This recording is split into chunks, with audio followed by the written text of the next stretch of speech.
Good evening. I'm Alexander Rose. I'm the executive director here at the Long Now Foundation.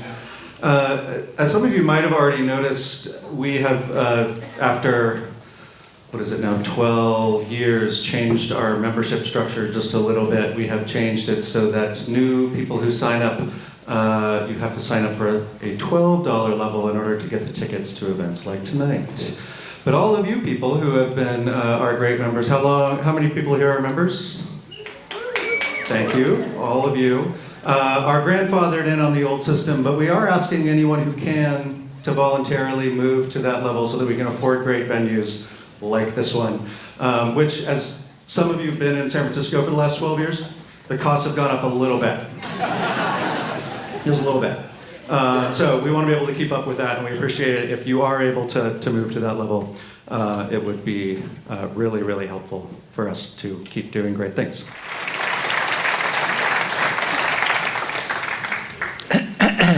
Hi, I'm Stuart Brand from the Long Now Foundation. You can tell when I sort of like a book.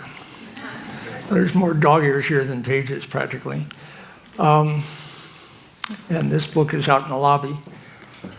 So Long Now Foundation has been looking into, we'll be spending a couple of years looking into what makes some institutions very long-lived.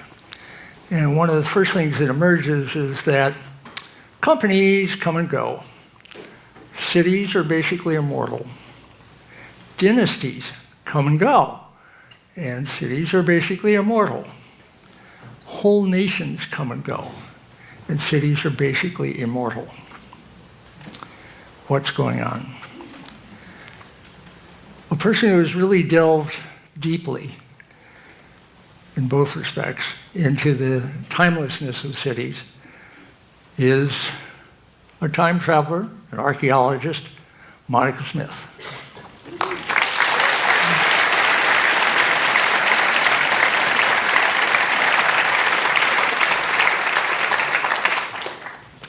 Thank you for the warm welcome and for the opportunity to be here in San Francisco, one of the great cities of the Pacific Rim, the gateway to the Pacific Rim, along with, of course, many other gateways to the Pacific Rim. So there's Anchorage, there's San Diego, there's Tokyo, there's Melbourne, there's Sydney, there's Hong Kong, there's Honolulu, there's Lima, and of course there's Los Angeles, where I come from as well.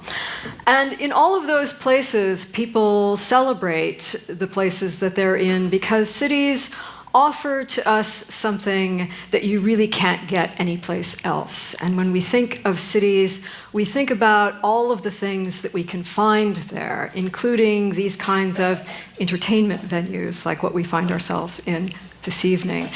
And of course, there are many other things that make cities attractive. Those bright lights that are part of the big city, the opportunities for exotic cuisine, the opportunities for unique kinds of monumental architecture, the nightlife, the kinds of entertainment that you can only get when you have those massive city populations, places like sports arenas and other kinds of venues.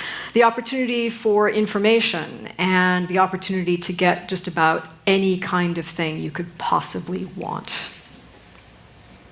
Oh yes, there's those other things too. But those are the things that we tend to willingly overlook when we think about cities and when we have that kind of love-hate relationship that we have with the people around us. We are willing to overlook the pollution, the crowdedness, the high rents of all of the cities that we know and love, because we get something out of them that we really could not imagine in any other scenario. And cities are also not only numerous, but growing. There are more than 4,000 cities in the world, settlements with more than 100,000 people each. And the number of cities is growing, and the cities themselves are also getting larger. So there is no such thing as a city that has stopped growing. In fact, that's one of the things about cities that is perpetually under construction, perpetually dynamic, perpetually under renovation and growing. And some of the cities that we have in our world today are enormous. But there is no sign outside of Tokyo that says, "Sorry, we're full." There is no sign outside of San Francisco that says, sorry, we're full. There is no sign outside of Mexico City that says, sorry, we're full. And in all of those places, what we have are people who are coming into cities and living among strangers. If there's anything that's the hallmark of the giant population centers that we have in the world today, it's the fact that you are living amongst people that you probably will never see again as you pass them on the sidewalk. Think about the audience that you're in this evening. How many people do you know in this room? Maybe one, two, a handful? Maybe nobody. But here you are.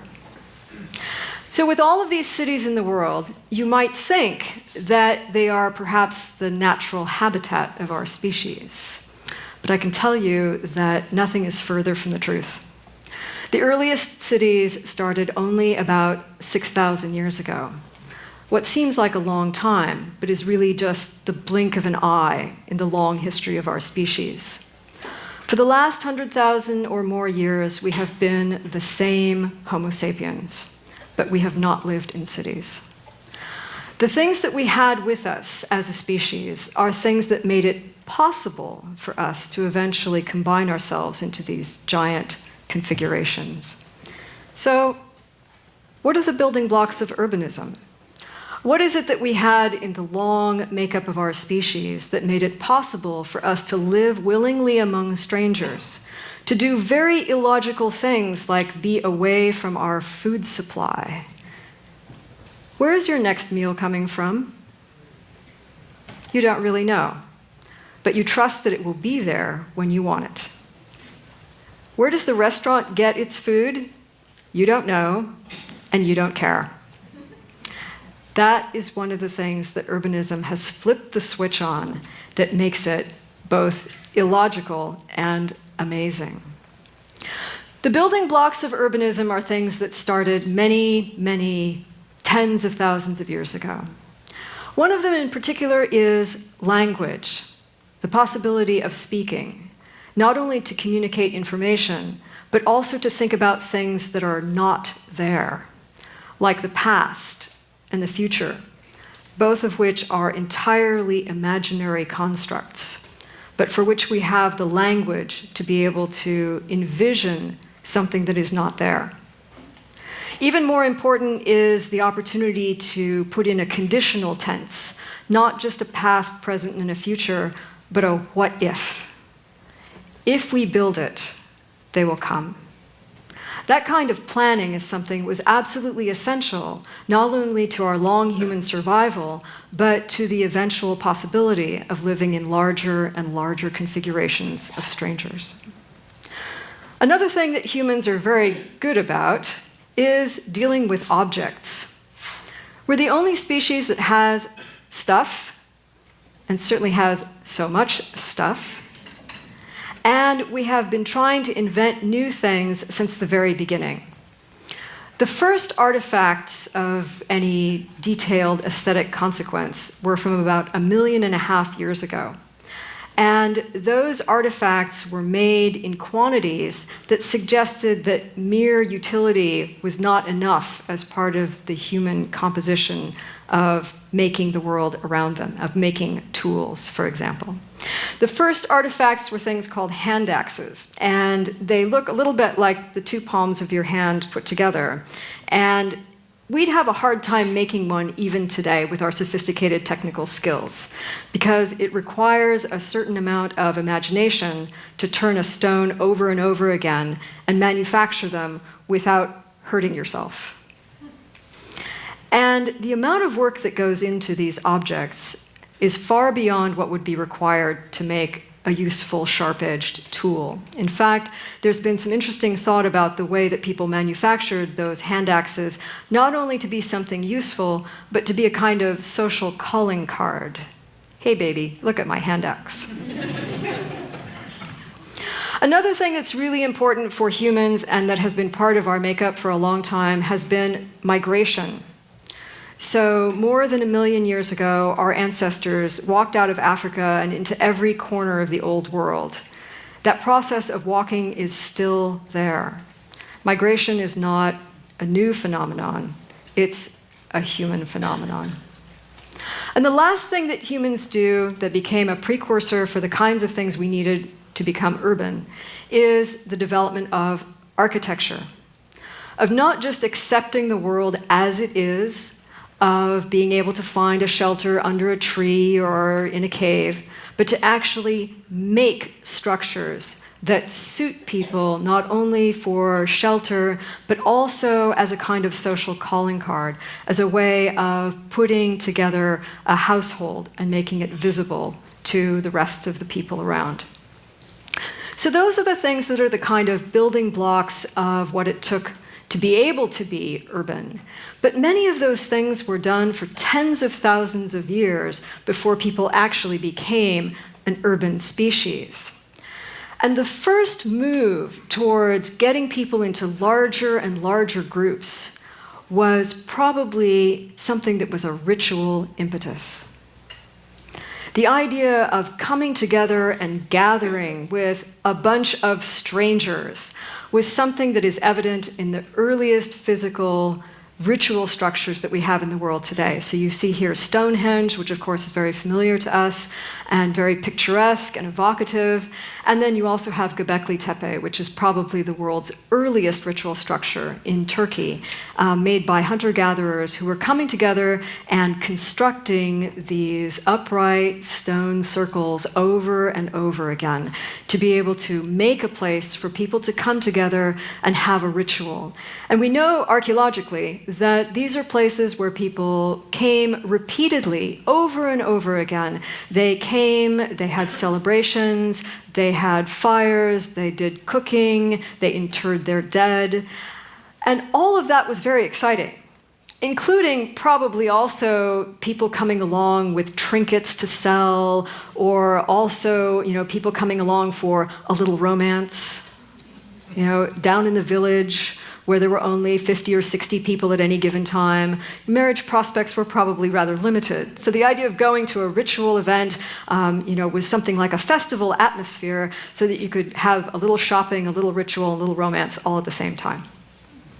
But there was kind of a catch about these ritual centers, and that is that after you were done with the ritual, you were supposed to go home.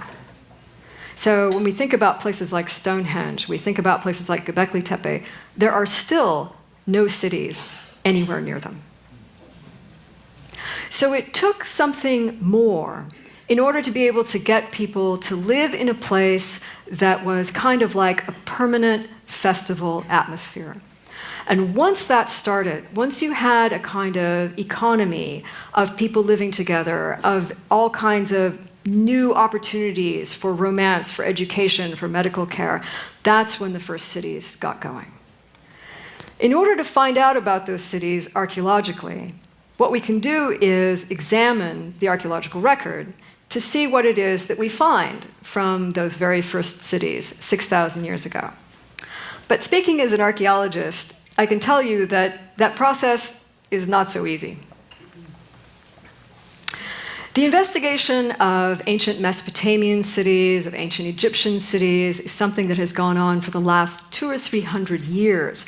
And many times, cities are incredibly obvious in the landscape. So here you see a fanciful engraving on the rediscovery of the city of Ur and the giant ziggurat that is there. And so even though you might think of archaeology as something where we always have to dig, that's not necessarily the case. Many of those ancient cities never went away, and they're still right there where our ancestors left them.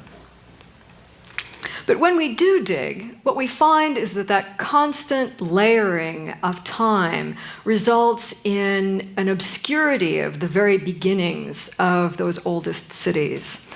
And so trying to ask the question, what happened here first, is actually very difficult for archaeologists, because we have to dig through these layers and layers of archaeological habitation. And if you can imagine being an archaeologist in a city the size of San Francisco, or even downtown San Francisco, you can imagine that doing an excavation of an area which might be, half the size of this room or the size of an Olympic swimming pool that would take your team an entire season to excavate, you can see that what we actually know about ancient cities is really rather limited. It's limited by the area that we can excavate, but it's also limited by that great depth that goes all the way down to the bottom, where the very beginnings of urbanism would lie. However, we persist, and in our excavations, what we try to do is we try to evaluate what it would have been like to be in a living city, whether or not we have historical documents that can also shed some light on that process, or whether or not we have other cities nearby that are potentially linked, that as we work on one urban settlement, such as the Indian side of Shishapalgarh, where I've been working with my colleagues for a number of years, as you can see here in these images, or whether we're working in other places out in the hinterlands to try to understand how these urban centers pull together their vast networks. Because even in ancient times, cities were always networks. There's no such thing as a single city that popped up in the middle of nowhere and was all by its lonesome for a long time. Cities always were in necklaces of other cities, just like we think about the Pacific Rim being all of these interconnected urban settlements, in which the urbanism really supersedes the national and state boundaries in which these globalized cities find themselves. Even when we excavate and even when we expose the architecture of the uppermost levels for people to see, it can still result in a certain puzzlement about exactly how these things come together. So if you visited Rome, for example, or if you've visited Pompeii, which is the image that you see here, you can feel rather bad that you're walking around all of these ancient constructions and you feel a little confused. Like you feel bad that maybe you should have read the guidebook better, or you should have listened to the guide more, who was going on, but it's very hot. You haven't been able to. Don't feel bad. Archaeologists are also confused. Because all of those layers of habitation were the result of people actively modifying their city as they were living in it. They're exactly the same way that we do today. So we are also trying to piece together this three-dimensional puzzle of the past to understand what it was that ancient people were engaged with and what they were experiencing in the ancient past. But now, fortunately, technology does sometimes come to our assistance, and we can start to reconstruct what it is that's happening in these ancient cities in ways that make it more compelling for visitors, but that also help to remind us as archaeologists what it is that ancient people were living amongst. They were not living amongst bits and pieces of broken architecture. They were trying to make their cities whole and vibrant and dynamic, just like we do today. So what I'd like to do is to think about the ways in which there are three components of urbanism that link the past and the present. The real building blocks of urbanism are primarily people, places, and the resultant possibilities. Even though we might think that the cities of the ancient world and the cities of today must have been so very different, because we have electricity and they didn't, and we have BART and they didn't. What I can say is that in those categories of people, places, and possibilities, modern and ancient cities were exactly the same. So there are a number of ways that we can sort of peel back those layers of time and think about how urban continuities, how the idea of being an urban animal is something that is now with us and is going to be with us forever, or at least the next 10,000 years. So what do modern and ancient cities have in common. First of all, there's monumental architecture, that sense of people building things that are much greater than what any particular family would need or what any community would need for any kind of temporary purpose. What we have is monumental architecture that is often functional, sometimes entirely symbolic, like Coit Tower or the Eiffel Tower or any of those other kinds of towers. But it's the capacity to make and imagine large-scale structures that really links the past and the present. Another thing that cities have in common all over the world are divisions of labor.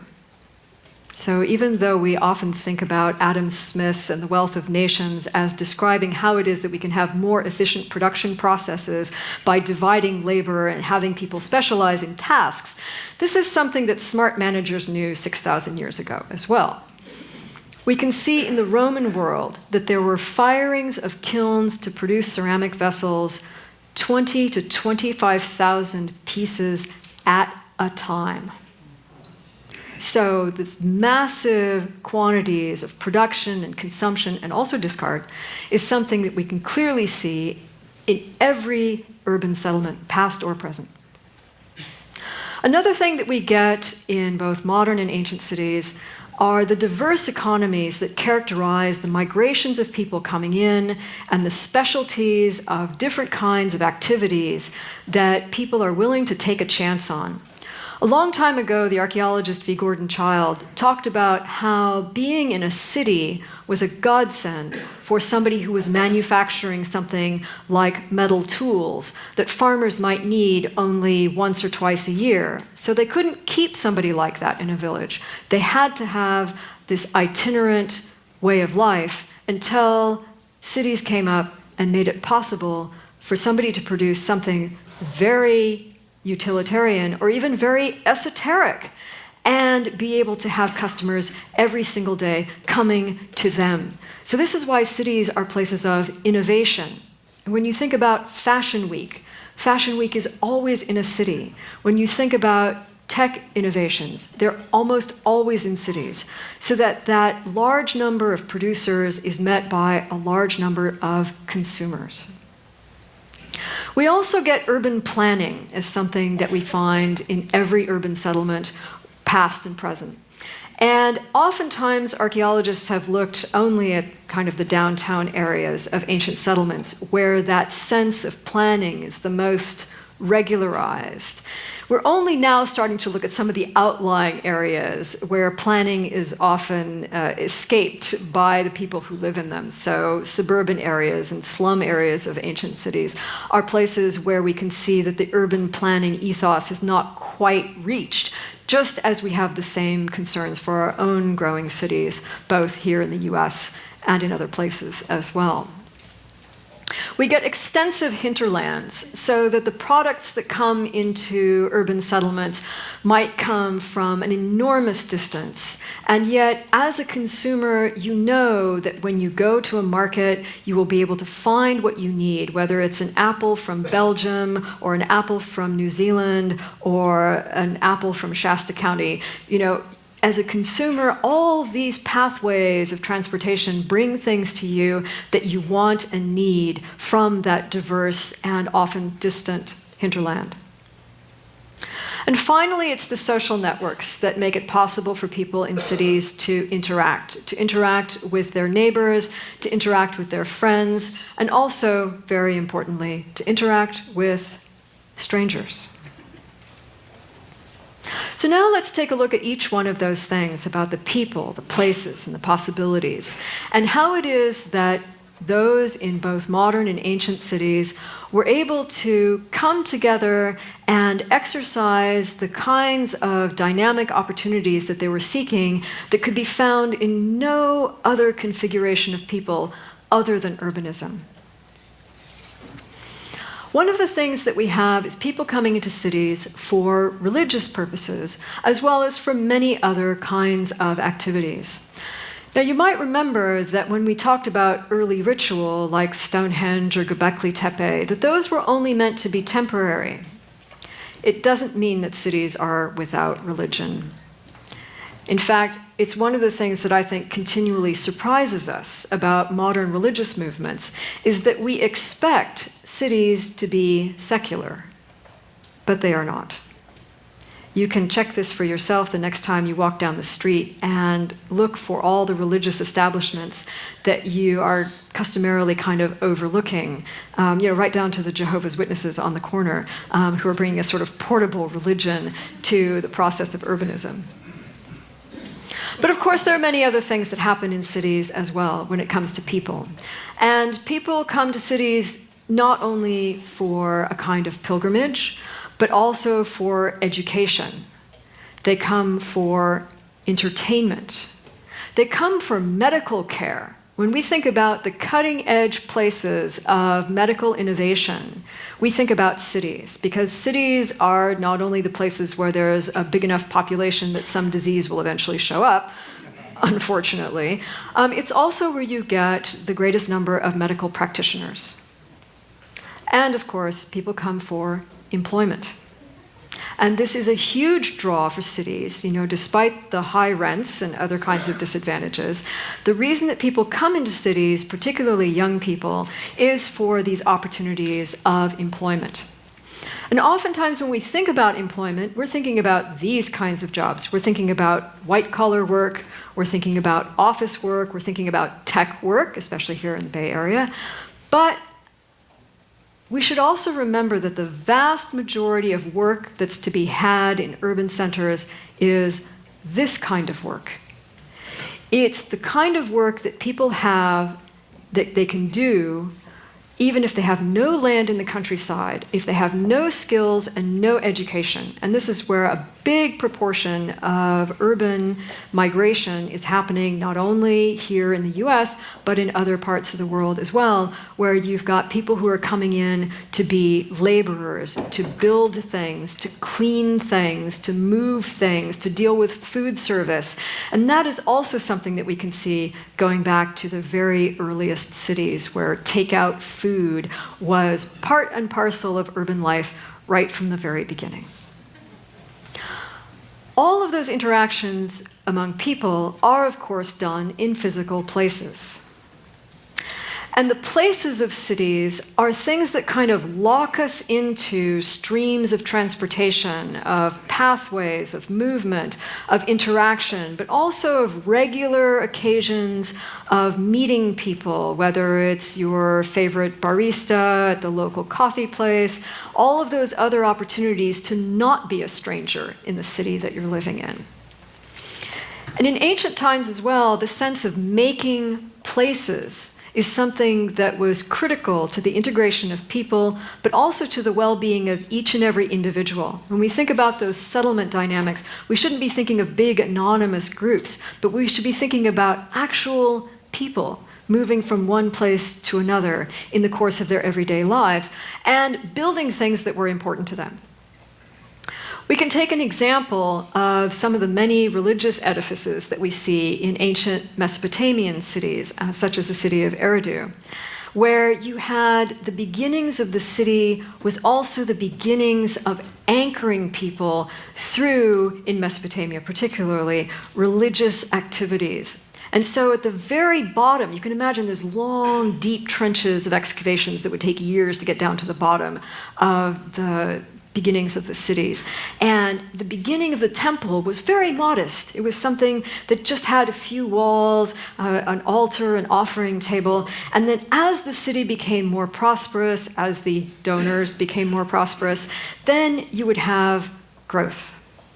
So we see a slightly later temple, also at the site of Eridu, where you have the same basic necessary components. You've got the offering table, you've got the altar, but then you start to have many, many other kinds of configurations. You have rooms for the priestesses and priests, and then you have rooms where you can store things and so on. And then, as the city becomes quite wealthy, as the population base increases for devotions to the temple, then you start to get very elaborate structures. It's another way in which we can see that dynamism of early cities and the fact that they don't stand still, that they are constantly under renovation, under aggrandizement, and under investment in ways that are, of course, very familiar to us today as well. When we look at how all of those pieces are put together, such as this case, the site of Sabratha, a Roman site in Libya, you can see how some of those really big monumental structures, like the giant half-moon amphitheater that you see here, are then surrounded by places of urban planning where you've got a kind of a downtown where you have monumental architecture, public buildings, private spaces, and then connectivity that all goes through those long, straight roads where you get a clear line of sight from one area of residence to the next. And this is a kind of a typical archaeological excavation where you can see, after many, many years of research, that the main portions of the site have been exposed, and we can get a sense of what the downtown was like.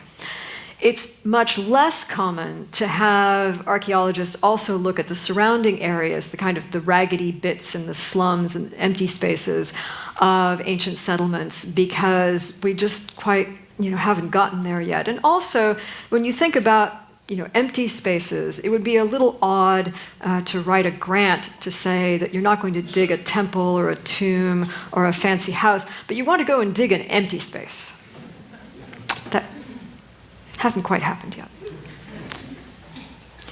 I think more typical is this very unusual excavation of the site of Ur, also in Iraq, where here you can really see this kind of dense neighborhood kinds of interaction where the streets are not straight, where you've got houses that are all abutting one another, and you can imagine neighbors and dogs and noise and cooking odors wafting through in ways that really made neighborhoods out of these places that we excavate and find the foundations of buildings. If we imagine how it is that people interacted in those spaces, it means that people are trying to live their lives and change their surroundings in order to suit the configurations that they had of their growing families or perhaps of their shrinking families over time. And there are a couple of places in Mesopotamia where there have been excavations of these kinds of household areas where we also have some written documents from the very same households. My colleague Elizabeth Stone has done some work actually sort of comparing the wall lines with the documents to show how it is that these households have changed over time in exactly the same way that the big monumental architecture has also changed. And that sense of architecture, of placemaking, and yet also being in the same place is something that I think is very nicely summed up in the work of Jeremy Till, who's an architectural critic and architect himself, who has written very evocatively about how it is that when we make something new in a city, we have to do it within the footprint of something that is already there.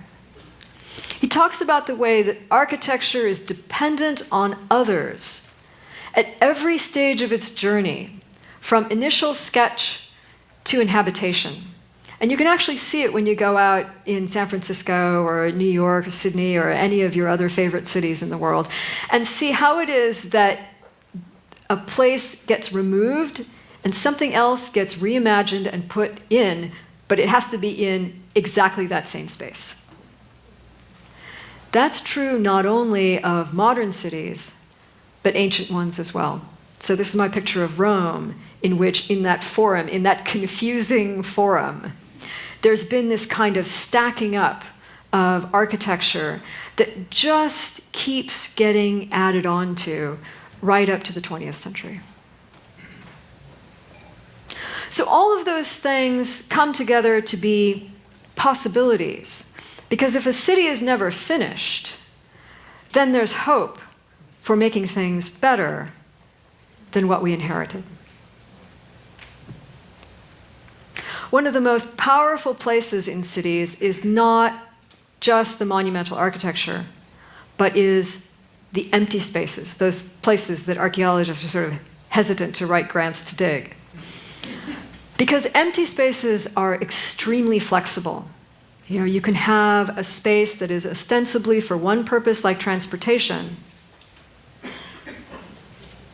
become on other occasions something altogether different, like a street that turns into a farmer's market, or a plaza that turns into a ceremonial ground, or an airport that becomes the site of a demonstration. That repurposing of spaces, of making empty spaces places for that continual dynamism of the city, but on a moment's notice, is something that we also see both in historical and ancient examples.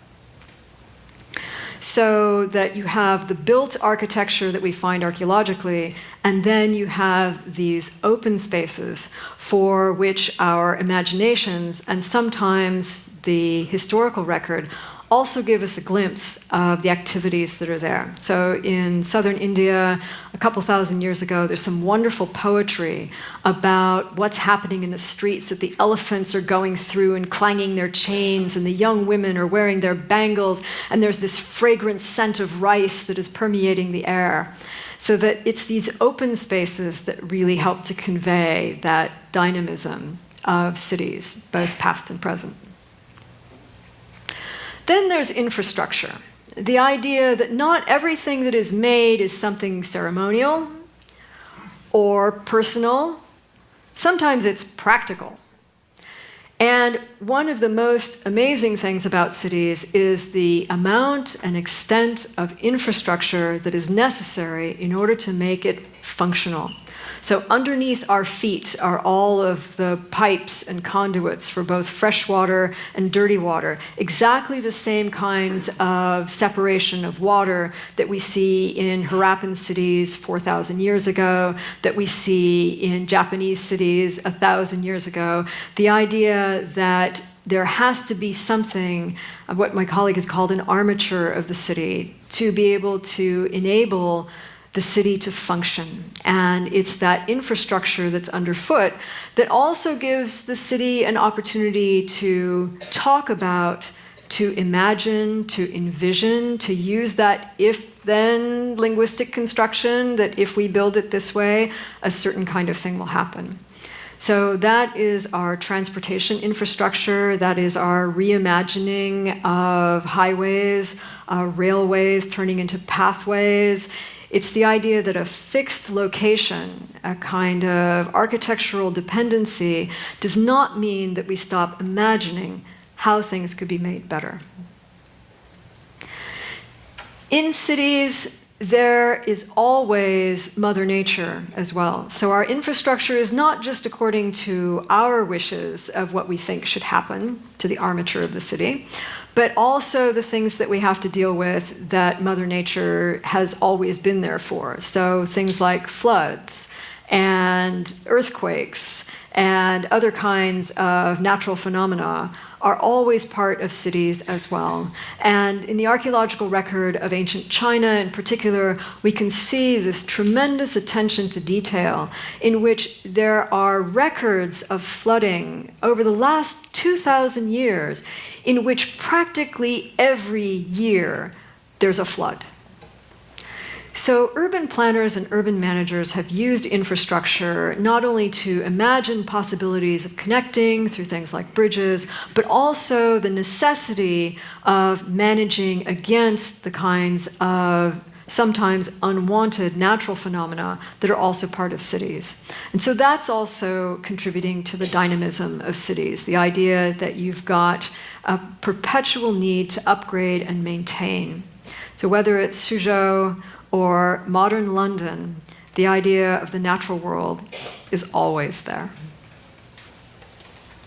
But it's hard to get people excited about infrastructure, because infrastructure requires maintenance, and people definitely don't like maintenance. As humans, we are historically biased against maintenance, and yet that's exactly what infrastructure needs, and is something that is always part of the dialogue of infrastructure, that when we need to build new things, we can't just think about building the new thing, but also maintaining the thing that we've already got. And I think we have to get used to the idea that maintenance is not only as expensive as new architecture, it's probably more expensive. So can we get people to be more excited about infrastructure?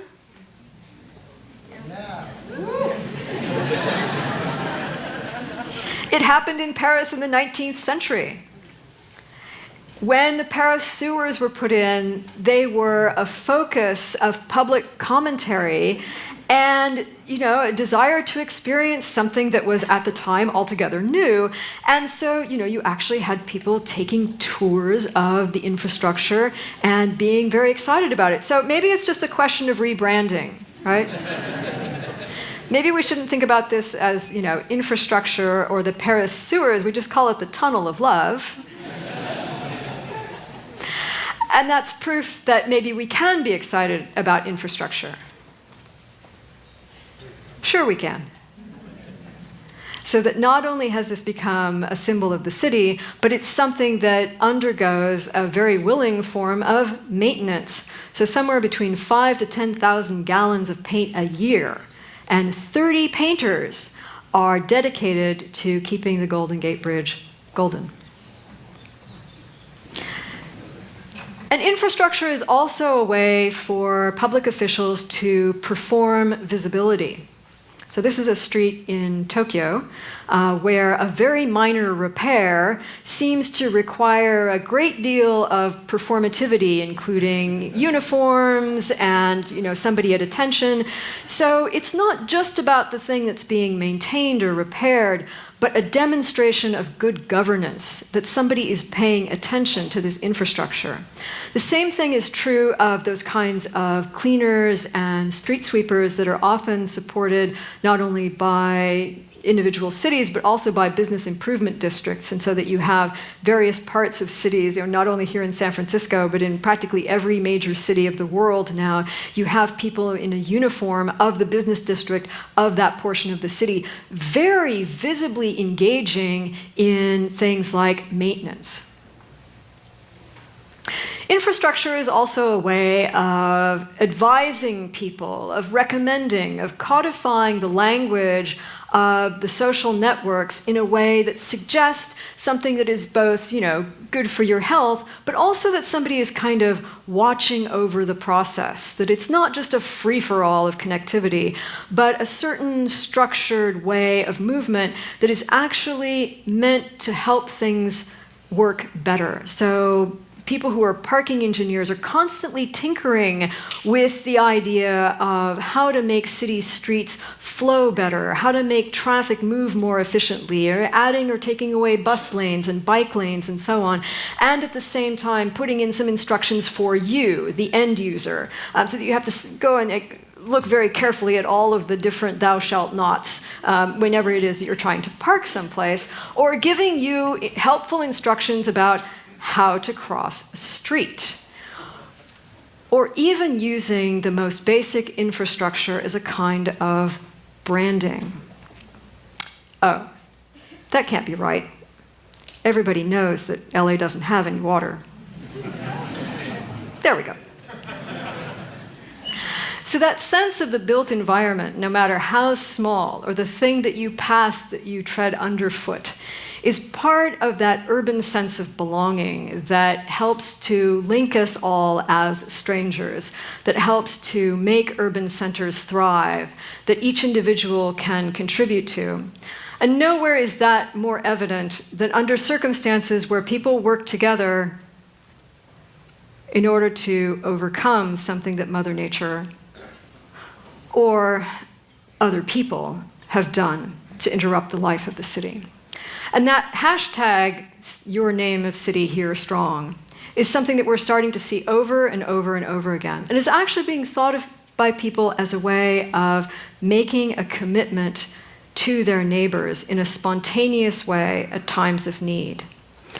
That sense of spontaneous collectivity is now being brought into the community in a more organized level, not just to respond to disasters when they occur, but to proactively become engaged in being ready for the next one.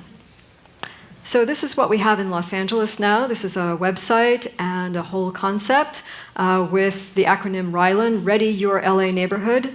And it's very clear on the website the kind of necessity of preparation for all of us, not only for ourselves, but for each other. That disasters can overwhelm the capacity of 911, and that neighbors, those people you used to call strangers, become your best source of help.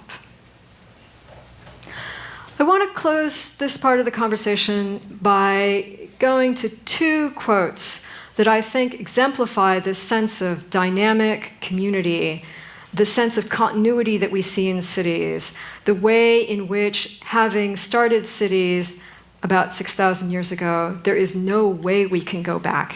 With all of their deficits, cities are the best places for human communities to be able to move forward with the things that we want out of life.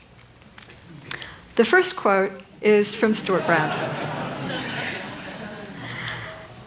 And this sense of promise, but also fidelity and commitment, is something that comes through in these words. A realm of intimate personal power is developing. Power of the individual to conduct their own education, find their own inspiration, shape their own environment, and share their adventure with whoever is interested. The next quote is in homage to the wonderful venue that we find ourselves in this evening, the San Francisco Jazz Center. The most important thing is the spirit of jazz, which is about freedom, about improvisation, about courage.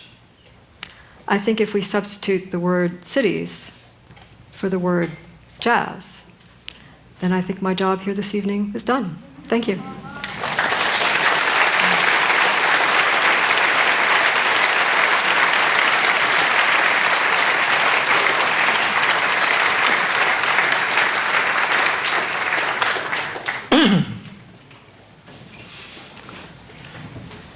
I was interested to see at the sort of beginning of the acknowledgments of your book, you began by saying you were surprised by how much fun this book was to write. What's that about? You know, as a writer, if I don't write every day, I get grouchy, actually. Mm-hmm. A day without writing would be like a day without breathing. And there is something amazing about the way that words work. They are the most powerful tool that humans have. And the idea of being able to put together and describe what it's like to be on an archaeological site or to run a dig or to work with students and then be able to put that on a page, how could that not be fun? Mm-hmm. So we got a question from Linda Morris saying there's cities that are losing population like Detroit. And Peter Schwartz mentions here that he grew up in Camden, New Jersey, which is a city that has been at times half dead. And there's the Chinese cities, the so-called ghost cities. They're built basically without people, at least for quite a while. Cities without people, what happens there? So the Chinese cities case is actually quite interesting because many of the metropolitan areas have become extremely crowded, and the idea of the Chinese government has to try to bud off some of these population centers and build entirely new cities under the idea of if you build it, they will come. And people are buying flats in those cities, but they're not living there yet. Mm-hmm. There are a lot of flats that are unoccupied, but I think that they will eventually be occupied. And the idea is that they're not full of people. I would say they're not full of people yet. Mm-hmm. Although historically there are other cases archaeologically where rulers have put together cities and, you know, people stayed there for the ruler's lifetime, and then as soon as the ruler passed away, everybody just turned around and left. There are cities like that in India. There are cities like that in Egypt, like Amarna. The idea of this command city is not always enough to make it work. There's new capitals in many post-colonial nations put up a new capital. Some of those are thriving. others of them are not. So almost the only kind of city I know that actually dies are the dynastic cities, where we're going to have the capital of our dynasty here, and everybody has to live, like say, it's a command situation. And often they're not in a convenient place like on a coast or somewhere in inland like Brasilia. And those seem to be the only sort of built-in temporary cities, are the ones that they, of course, the builders imagine this is my legacy forever, but it's the opposite. Yes, and there are other kinds of places that function like cities that are not quite built up, and these are some of the very massive refugee camps that are also laid out in these very regular kinds of ways, and then around the edges there's the less organized kinds of settlements as new people are coming in and so on. I think there's some great studies to be done on those to see how it is that you have a kind of an instant city, actually. Mm-hmm. That's right. There's lots of studies on slums, which are incredibly dynamic and important. You've spent time in India and seen what it's like in Mumbai and so on. One thing I have read about ghost cities, and there's actually a book called Ghost Cities about the Chinese ghost cities, and they sort of perform the function like the slums of India in a sense, except that the infrastructure and the apparatus and all that stuff is there, and then there's gradually infill. And there's lots of people in China, there's lots of people moving to urban type opportunities. And so these ghost cities that are shocking when you see them, when they're first built, everything's new, but there's nobody there. Later on, there's people there. And so, it starts out as a kind of a real estate scam and then becomes a real city anyway. What I get is that cities find a way. One way or another, the urban thing is going to happen. Is that your sense? I would say that it's people who find a way. Okay. People who find an opportunity. And when you think about cities as places of people, there's the white collar employment, and there's the blue collar employment, but there's other things that pull cities together as well, and other things that people come to cities for. And one of the things that happen in cities is, of course, crime, because that's where the money is. So that's why you have crime in cities. But also, more soberingly, this is why homelessness is an urban problem, because that's where people can manage to survive even if they have absolutely no other resources. So, you don't think of homelessness as a rural problem. It is an urban problem for precisely that same reason. Question on climate change from Jack. So a lot of cities are coastal. A lot of cities are on coasts that are not steep, like San Francisco or Seattle. They're on coasts that are pretty flat already. Especially in the developing world, in the sense we had a previous speaker, Jeff Goodell, the name of his talk is The Water Will Come. Yeah. And the water is already coming, it's going to keep coming, it's going to keep coming faster, it's not going to stop coming. Mm-hmm. How do these coastal cities and river cities, do you think, how's that going to play out for them? So the climate is not changing only right now. The climate has always been changing, right? So ever since the beginning of the Holocene, 10 to 12,000 years ago, the water level has been rising. The thing that's different about now is that the water level is rising more rapidly than it has in the prior 10 to 12,000 years. So the projection of rising water would be the case anyway if the Holocene was on its regular trajectory. What's happening is that now, practically within our lifetimes, we're going to be able to see the upward tick of that effect. And yet, flooding is something that cities have always had to deal with. And when you think about coastal cities, if you remember that map that showed where all the biggest cities are, many of them are in coastal places where they have always been beset by typhoons and hurricanes and tidal waves. So that we should think about flooding as a kind of regular long-term experience. The only thing that's different is that the rate of flooding will increase and the frequency of flooding will increase. So I've recently been working on an academic paper on urban flooding and peeling through archaeological site reports to look at evidence for flood deposits and things like that. And so the paper is provisionally titled "Urban Flooding is Normal." But I'm having trouble getting a traction with that. People want to think that every kind of disaster must be new to the 21st century. It is either comforting or shoulder shrugging to think that it's always been there. You've done a lot of archaeology around the Mediterranean, and there are parts of the Mediterranean where you have to dive to do the dig. And nobody lives there now. So say a little bit about how that played out and what kind of, what was the time frame of these things going underwater, and just what is it when a city actually drowns? Right, so the Roman world is one of the very best places to be able to think about ancient cities because there were so many of them and there's been so much archaeology in the Mediterranean region. And so some of the kinds of things that we think about, like tectonics, are things that Roman cities very much had to deal with. I have a colleague, Jordan Pickett, who is working on the effect of earthquakes. And basically, earthquakes were a godsend to ancient Roman urban planners because when the earthquake came, then they could get rid of that, old temple or administrative building or whatever it was. So the idea of never waste a good crisis is not new. The Romans were also practicing this. And they could also see the rather slow changes of, aggradation and, tectonic shifts and so on.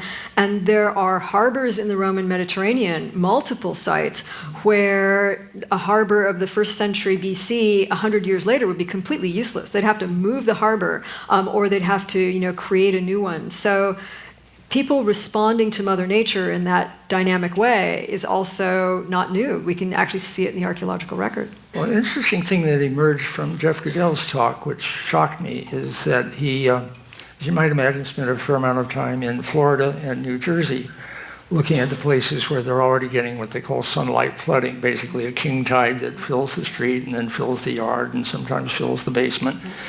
And he's going and talking to people who've experienced that, and asking, are you going to move? No, this is my home.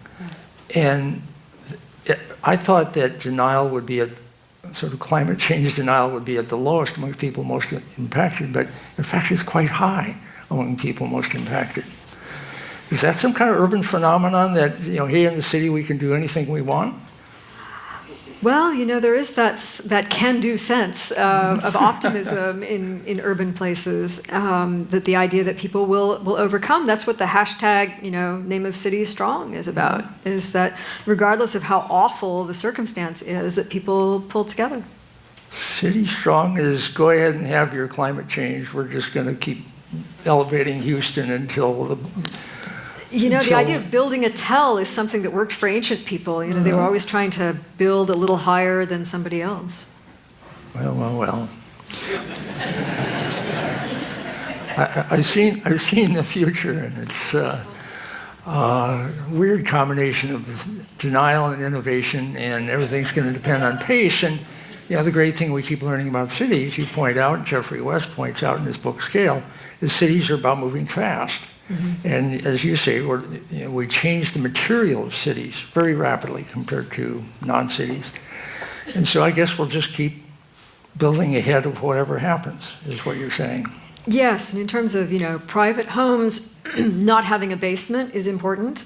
Of course, you cannot do that with a transportation system that's underground. Mm-hmm. And so, the kind of scale that works at the individual scale mm-hmm. is not something that works at the larger urban planning scale, which means that you need overarching civic thoughtfulness mm-hmm. about how to design systems that take into account these different kinds of natural or anthropogenically accelerated natural events. Well, one of the points you made about the Fertile Crescent, where the original, in a sense, the first cities took shape, is that it was later referred to as the Fragile Crescent because of basically climate instability in that area. Mm-hmm. And how does the Fragile Crescent play out in terms of cities? So the idea of, we all grew up with the Mesopotamia as the Fertile Crescent, the hilly flanks of the Fertile Crescent, which made it sound like it was this ideal place for cities to come up. And then all the archaeologists who went to work there said, oh God, it's really hot, and it's like it's drought, and the farmers keep losing their crops, and it burns, and so on. This is not fertile, this is awful. So it's an archaeologist, Tony Wilkinson, and his group who came up with the idea with the Fragile Crescent. Now that's really interesting because it suggests that cities come up not in places that are really wonderful, but in places that have some kind of problem, right? So immediately you think of something like New Orleans, right? New Orleans probably really ought not to still exist. But people just keep going back and mopping it up because it has something that overcomes that liability. So maybe cities thrive and survive because they are inherently dependent on creativity to exist at all. I think that's a really wild idea. That with that synergy of creativity is what makes cities persist. And if you think about it, in the last 1,000 years, there is not a single city that has been abandoned except for maybe Chernobyl. Right. And that, well, the fragility, for a while there's that sort of theory of hydraulic civilizations where, control of flooding, like in Egypt, or managing with canals and the managing of water provision for the Middle Eastern cities, for places like in Cambodia. Where do you buy into the hydraulic theory of civilization? Well, water and culture go together. They have to, because without water, people can't live. Without water, people can't do agriculture. And it's really maddening, actually, to get at what came first, right? Because you've got to dig down through all these levels and then hope that you hit the one spot that happened to be the earliest spot of a certain thing. So there's also an idea that, cities came first and then domestication came afterward. That's an old idea that Jane Jacobs had that has been thoroughly dismantled by archaeologists. Okay. But there's a kernel of truth in the sense that cities accelerate the production of agriculture in hinterlands because nobody's going to grow grain, very few people are going to tend to animals in a city. You have to depend on that outlying hinterlands. But those people in rural places have to simultaneously ramp up production to satisfy the urban market and watch their kids leave to go to the city. So there's this thing happening in rural places that we certainly see in the modern world, especially in many developing countries where this happens in India a great deal. We live in a village where we're working, and yet you see nobody between the ages of about 10 and 60 because all of the people are working in cities.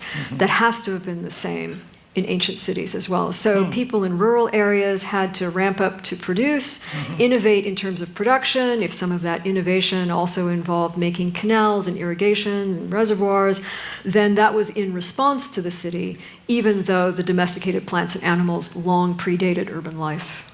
Say more about Indian cities, because you've done some archaeology there, as I understand it, and most of us are not sort of familiar with Egypt and the Mideast and so on, but the whole Indian early civilization is an untold story. What did you find in cities there?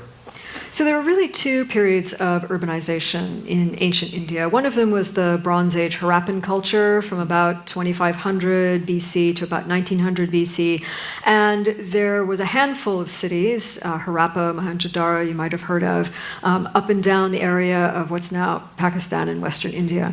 Were they also along the rivers, I assume? Yes, along the Indus River, but then also Dholavira, which is a site in India, was right on the ocean, or like on the run of Kutch, a big bay. Okay. And those cities survived and thrived for about 600 years, and then they sort of disintegrated. About 1,000 years later, the idea of urbanism came back. Do we know why they might have disintegrated?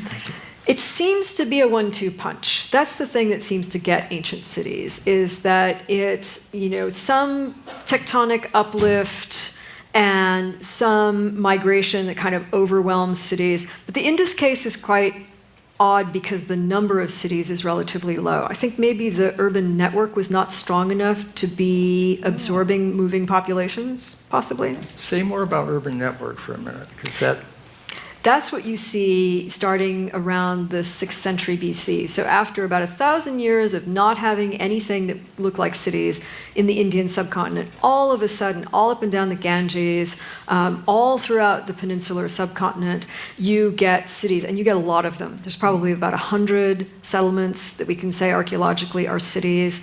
And this is also the time of the beginning of Buddhism and Jainism. It's a time when there's a lot of movement of people for pilgrimage and migration into cities, and that is a thriving urban network, and it continues right to the present day. And I suppose one of the things that's different now is it used to be that urban networks were regional, and you talk about the Pacific Rim as if it's a region now. Well, that's basically half the planet you're talking about. So it looks like network of cities is what, totally global now? And there's the talk of global cities, there's certain financial levels and the intersection of the way in the global economies, they're global cities. Is that your sense of things? I think so. I mean, when you travel to other cities, you come into a new city, even if it's a place or a country that you've never been before, you see many of the same things. You go from the airport, you go through some suburbs, you see high-rises downtown with glass fronts, you see some areas of very wealthy housing, you see some areas of slums, you see all kinds of different jobs that people are doing and so on. You almost have to rub your eyes and say, oh, wait, where am I again? If you travel a lot, it's a common phenomenon. Wait, which city am I in right now? Is it Bangkok, Singapore? Is it, Johannesburg? Is it London? That is a kind of globalism that is, I think, driven by a sense of dynamism that is more than just national. Mm-hmm. It's international. Well, one of the things you point out is that, and I referred to it, nations come and go and cities persevere. And you make a further point, it almost doesn't matter what nation a city is in, it's just going to keep growing. What's that about? So cities have been extremely resilient over time. I mean, we worry about cities being vulnerable or fragile, but actually cities are highly sustainable in the sense that they can always work their way out of a problem. And it's like having, your markets of food. If you can't get apples from Belgium, they come in from New Zealand. There's a way that cities reach out into these countrysides and bring things together. But they're also resilient because of those networks that they sustain amongst themselves, with some exceptions. Now, you can never discount the leverage of the nation state, which is what keeps New Orleans alive, right? If it weren't for the feds pumping in lots of money because cities are too big to fail, then you might get an abandonment of someplace like New Orleans. Interesting question from Julie Anderson. Please explain Phoenix. Please explain.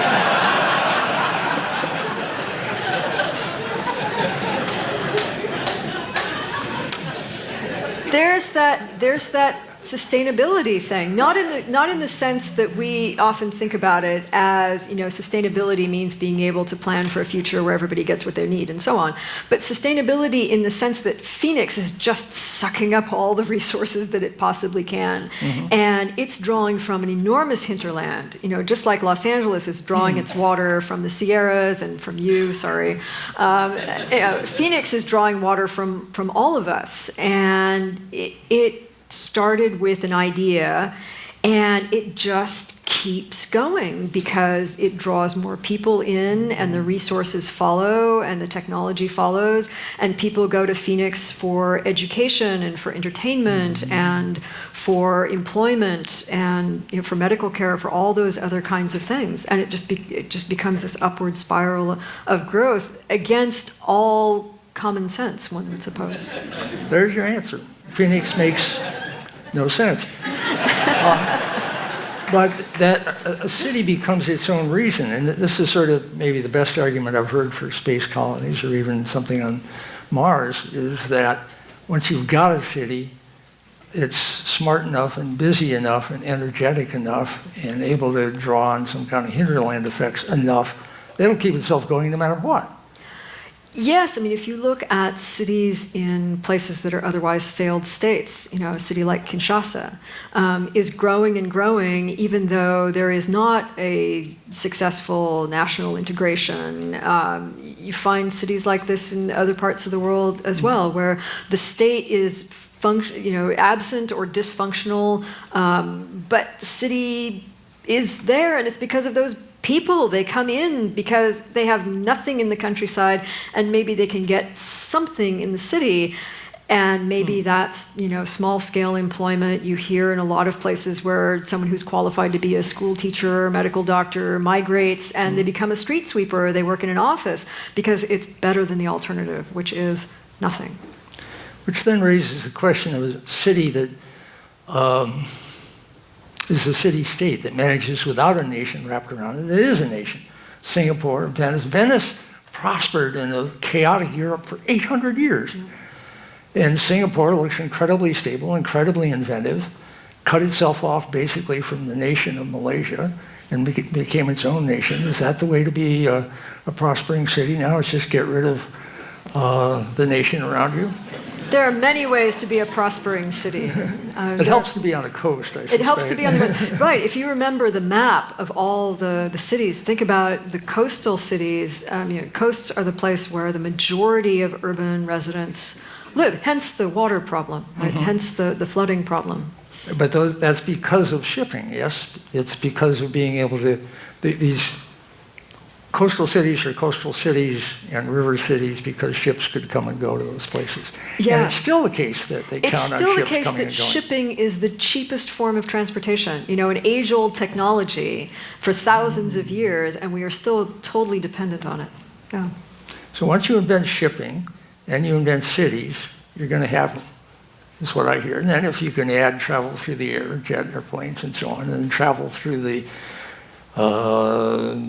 through the infosphere with the internet and so on. All of these just add to cityness. They're just other ways to basically have these be centers of transport and trade and economic activity. Exactly. And even in the modern world where we think that perhaps we could get rid of cities or have an alternative through tech, right? So the idea of being able to work from any place, it's very interesting to think about where tech companies want to be. They don't want to be out in the middle of Kansas someplace, even though they could. If they want to be in San Francisco, they want to be in Seattle, they want to be in those places where their employees can access the education, the entertainment, the employment, the other opportunities that go along with being a city. So Geoffrey West, when you talk about cities getting faster and that they create problems, but they're so innovative they can solve problems faster than they create them. And they then solve problems for, in a sense, everybody. It's part of what you ask cities to do. And then he says, but this obviously can't go on forever. Cities just can't keep on growing. Even though they get better and faster and more prosperous the bigger they get, they've got to stop somewhere. And I say, okay, what's your data on that? And it doesn't exist yet. Do you think cities will just keep growing because of these advantages? There doesn't seem to be a natural upward stopping point for urbanism. In fact, one of the things that's really interesting is that it was said relatively recently that half of the world's population is living in cities. And I just looked up some new data, and it's 55% now. So you know where the trend is going. Right. Toward 80%, people think, because some of the nations that are already sort of saturated, like I think you said that, Britain, 92% urban or something like that. Right. And much of Latin America, actually, for a very long time, has been about 80% urban, which itself is an anomaly that one wants to find out more about. Nevertheless, it looks like it's not only urbanity forever, but it's urbanity more and more and more powerful. Does that level off at some point, do you think, or what are we looking at? There's always going to be a rural component. Urban centers and rural places need each other. I think that's an important thing to think about in current parlance. but the proportion of people living in cities is likely to increase. And the idea of creating new cities, and not only the cities we already have, the 4,000 that we already have on the planet, but I was recently reading a very interesting assessment of Addis Ababa in Ethiopia. Apparently the Ethiopian government has proposed 100 new cities for Ethiopia. So it means that the idea of creating urban places is not something that's just being left to happenstance or, individual communities and desires and things like that, but viewing urbanism as a positive momentum for national growth and identity, I think is really an amazing. Do you think way they're of paying thinking about it. attention to the Chinese in that? Because China is building cities on purpose more than anybody. And it sounds like you're suggesting some other developing countries are saying, okay, that's the way to do things, we'll do that too. Do you think what's happening? It's certainly possible. I mean, urbanism is a very desirable, middle-class, affirming kind of structure. And one of the things I talk about in the book is that urbanism and the middle class grew up together. Before you had cities, you didn't need middle managers, you didn't need accountants, you didn't need people to keep track of laborers. But when you started to have larger and larger enterprises in cities, then you needed someone to keep track of all that stuff. Those people needed education. The education is often signaled by credentials like diplomas. And so that's how urbanism, education, the middle class, production, consumption, all kind of gets tied together in the same, physical package. So it looks like language was before cities, but writing and accounting and then eventually money were city creations, yes? Yes, exactly. So the first writing comes along in Mesopotamia shortly after the beginnings of cities. The first money is really interesting because there were perfectly viable cities all over the world without coined money. Money is actually a very late invention. So, a very sophisticated barter system, kind of expectations, that social network that had to do with money and not just conversation is something that also goes way back in urbanism. So you wrote your cities book. Do you still do archaeology, or are you mainly a writer now? Oh my goodness, I still do archaeology. I was in the field in January and February with my Indian colleagues, looking at actually a hinterland settlement. We've been very fortunate that my colleague R.K. Mohanty and I started with the big urban center, and we've sort of been working our way backwards. Oftentimes what happens, archaeologists start working at small centers and they think that someday they might get a chance to work in the big city. We were extremely lucky in being able to start with the big city first. And we've worked our way backwards. And in looking at smaller settlements and town-sized sites, we really see that pull of the urban center, because when we were excavating at the city of Shishpalgarh, we would find lots of little, consumer trinkets and lots of trash and things like that. And then out in the rural settlements, there was much less of that excess and abundance of consumerism. And you just got the sense that the young people especially, as soon as the big city came up with its big fortification wall and monumental architecture and everything, I think the kids just left the farm and went to the big city. That was it. So is it the case, one of the things that fascinates me about the Mideast is you have these tells, these mountains basically, that with the city on top, that the mountain was made by the city's trash accumulating, and the old mud brick place is kind of decaying, screw it, just build another mud brick place on top of it, and then that becomes part of the hill. That mode of city building, but then the water has to go uphill toward money as usual. How does that actually play out, and should it play out more now that we're trying to stay ahead of flooding? It's a very low-tech solution. Building higher means that you're up out of the water, and sometimes it doesn't take very much. If you're talking about, tidal fluctuations, putting a building on a plinth is an age-old architectural solution that we see over and over again in different parts of the world. So it does work. Just keep layering up ahead of the water. That's right. I like that. Let's call it a night. Thank you very much. Thank you.